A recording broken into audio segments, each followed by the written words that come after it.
Hello everyone. So let's start with the some of the questions from NetJRF December 2016. So this question is from ring theory and we have to pick the correct statement. So let's start with the question. Which of following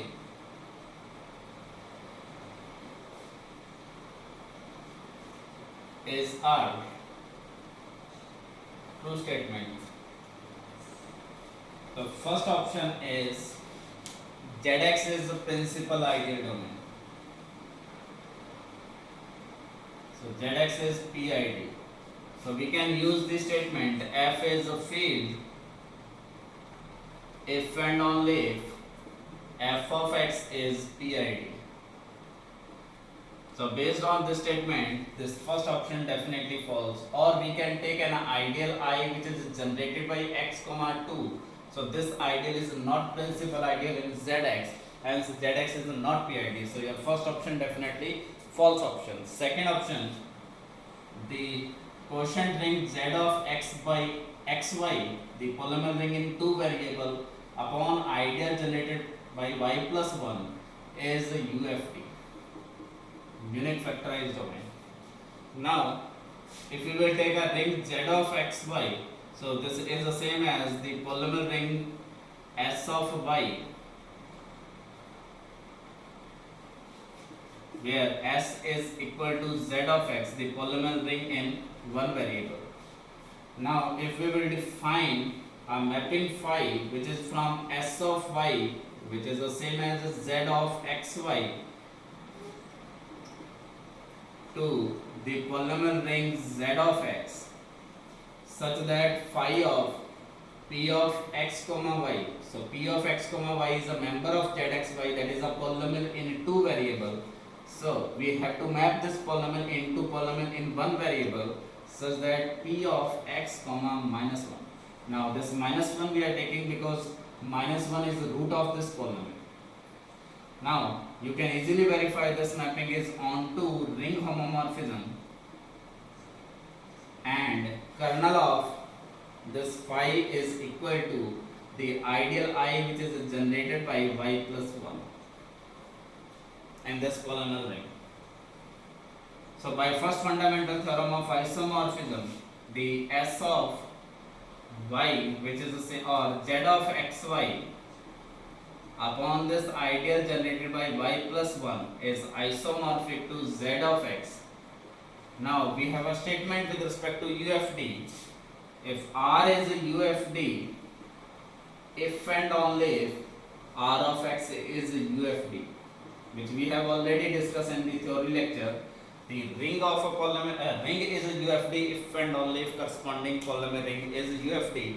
Now this Z is a UFD implies ZX is UFD, or ZX is UFD implies this ring is also UFD. So your second option definitely correct option. And let's come to third option. Third option is R is a principal ideal domain. So R is PID and P is a non-zero prime ideal. So R is PID and P is a non-zero prime ideal of R. Then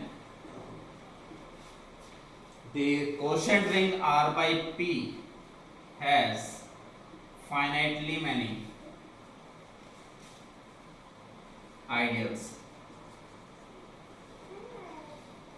Now given information is R is PID and P is a non-zero prime ideal. So we have a statement, if R is principal ideal domain, then every non-zero prime ideal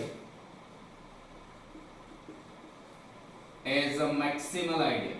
So basically this question is based on this statement, and other information we have R by, if R is a CRU, then R by I is a field if and only if I is a maximal ideal.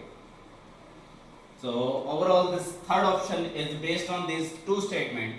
Now in this question R is PID and P is a non-zero prime ideal, so definitely P is a maximal ideal. So R by P is a field, R by P is a field, then and we know that in a field there are exactly two ideal, one is a trivial ideal and another one ring itself. So hence this ring must have exactly two ideals. So your C option definitely correct option.